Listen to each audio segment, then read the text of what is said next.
अगले ही दिन FIR? जी, अगले दिन आ गई। 25 की गिरफ्तारी है, मंडे वाले दिन की, मगरिब के बाद की। मगरिब और इशा के दरमियान का टाइम था। जेल पहुंचते हुए ऑलमोस्ट रात के 10 बज चुके थे। मगरिब तो मैंने पढ़ी भी थी यहीं पे, इशा मैंने वहां जाके अदा की अपने डेथ सेल के अंदर। यानी वो FIR 295C के तहत जी, वो मुझे डिप्टी ने ही बताया अगले दिन। जाहिर है इन्फॉर्मेशन तो उनके जरिए मिलनी थी, तो उन्होंने कहा कि जी वो तो 295C की FIR उन्होंने काट दी है और उस पर वकुआ 24 अगस्त का डाला है, यानी गिरफ्तारी से एक दिन पहले का। NCCIA की तहवील में आ चुके थे? नहीं, NCCIA की तो एपिसोड अभी शुरू ही नहीं हुआ ना। पुलिस ने कस्टडी मेरी अपने पास रख ली, क्योंकि ऐसे रख नहीं सकते थे। FIR काटना उनकी मजबूरी थी। FIR काटने के बाद कानून ये कहता है कि 24 घंटे के अंदर आपने कोर्ट के आगे उसे प्रोड्यूस करना है। अब वो FIR की कॉपी भी नहीं दे रहे।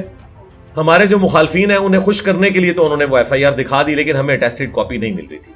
अदरवाइज हमने उसको लेके कोर्ट में जाना था, 24 घंटे के अंदर इन्होंने मुझे प्रोड्यूस करना था। मेरा T0 वहीं से स्टार्ट हो जाना था।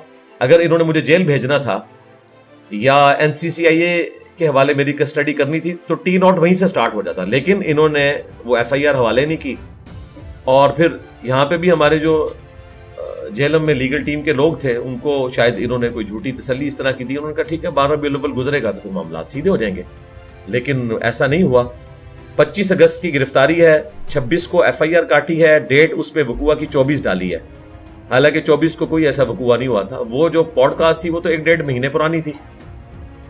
उसके बाद फिर इन्होंने यहाँ पे रखा और 31 अगस्त को बरोज इतवार फजर की नमाज के बाद नाश्ता आया और साथ ही उन्होंने कहा जी आप अपना सामान समेटें। मैंने कहा शायद वो कैंसिल कर दिया, क्योंकि इन्होंने बताया था ना DC साहब चाहे तो कैंसिल कर सकते हैं। कहते हैं नहीं जी आपको हाफजाबाद लेके जा रहे हैं, अगले घर जाना। जी अगले घर जाना है। मैंने कहा क्यों? वो कहते हैं जी यहाँ कोई प्रोटेस्ट मुतवक्के है और उसमें खतरा है कि कोई जेल फलांग के अंदर ना आ जाए, तो आपको वहां ले जाते हैं। मैंने कहा ठीक है। जिस तरह ज़ाहिर है हम तो फिर चल रहे थे इदारों के साथ ही, उन्हीं के हवाले थे। ज़ाहिर है एक आज़ाद रियासत के अंदर आपने अपनी खुद मुख्तारी जो है स्टेट के हवाले की होती है। फिर यहाँ से ऑलमोस्ट 3.5 घंटे का सफ़र था, हाफजाबाद ले गए और ये था 31 अगस्त 2025 बरोज इतवार। और जोर की नमाज मैंने वहाँ जाके अदा की, जोर से पहले ही पहुँच गए। और फिर 31 अगस्त से लेकर 11 सितंबर तक यानी 9/11 मैं वहीं रहा। और इस दौरान ना इन्होंने FIR दी, ना मेरे किसी टीम मेंबर से मेरी मुलाकात करवाई, ना वो 9/11 खामोशी से गुजर गया। जी। और इन्होंने फ़ोन पे भी किसी से कोई बात नहीं करवाई।